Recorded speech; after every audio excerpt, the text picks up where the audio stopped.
we're going to be unboxing the RTX 4080. Now, if you guys don't know, I was previously using the Red Devil Ultimate 6900 XT. It's a powerhouse of a graphics card, but alas, there is so many driver issues that I've had in the past 2 years, and I just kind of got tired of it, having to troubleshoot every single driver I install on the dang thing. So, went ahead and we have a Gigabyte gaming overclock RTX 4080 that we are going to be unboxing today.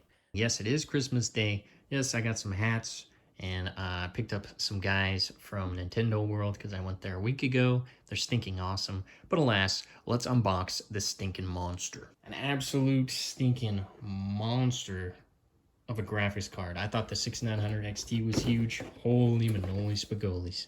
I did already open this to make sure nothing was broken and did my little checks. And I believe this has the 4090 cooler on it. So there should be absolutely no stinking overheating issues. Actually, what was it? A week and a half ago, I had to redo the thermal paste on my 6900 XT because it was, the hotspot was hitting 103 degrees, which I believe it's allowed to go up to 105 before it starts thermal throttling. And after I did the thermal paste, I dropped it by 20 degrees. So guys, I highly recommend, if your card is starting to sound a little bit louder than you remember it, check your temps. You might need to do that thermal paste. But alas, here we are. We got a Gigabyte card package with some warranty information, installation guide. Now I am going to have to actually look at that guide because I believe the GPU mount actually attaches or uses the motherboard screws, if I'm not mistaken. Or the GPU stand, the SAG stand, or whatever you want to call it, this guy. So I believe this actually uses the motherboard screws, so I'm going to have to figure out how this works. That'll be an interesting adventure. And let's go ahead and pop. Oh, I got our 3 8-pin adapter here. We have some standoffs and a bunch of screws.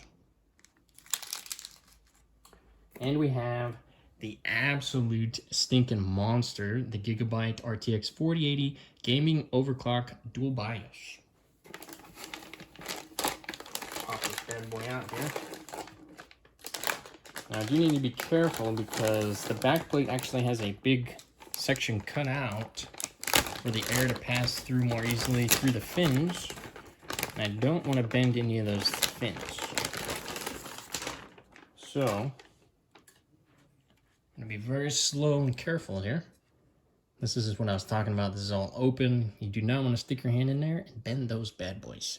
But alas, this is an absolute monster of a stinking unit. This thing is heavy, I believe, and you can correct me if I'm wrong, but I believe this has the 4090 cooler on it. And this thing is big, dude. I thought the 6900 XT was big. I am going to do a comparison, size comparison, when I pull that out here in a couple minutes. So stay tuned for that. We have 3 display ports, 1 HDMI port. I think this thing is like a 3 or 3 and a little bit over slot card. Got some monster fins.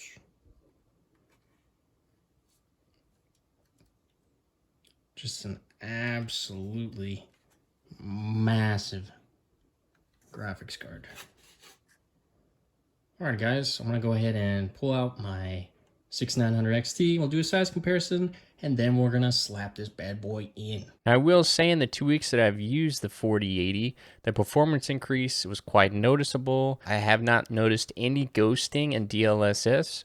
Most notably with FSR2, I had a ton of ghosting when driving around in Cyberpunk 2077, to the point where I was actually using XESS instead of FSR. Another thing to note is my DaVinci Resolve has been way smoother and more responsive with this 4080 over the 6900 XT. And another massive bonus is RTX background remover, which has been an absolutely stinking awesome to mess around with. I can't wait to do a bunch of content with this. Now in the future, I will be doing a video talking about all the issues that I faced with the 6900 XT and a video of my experiences switching back to NVIDIA from Radeon. Alright guys, I hope you have an amazing stinking day. Thank you for watching, and I hope to see you guys on the next one.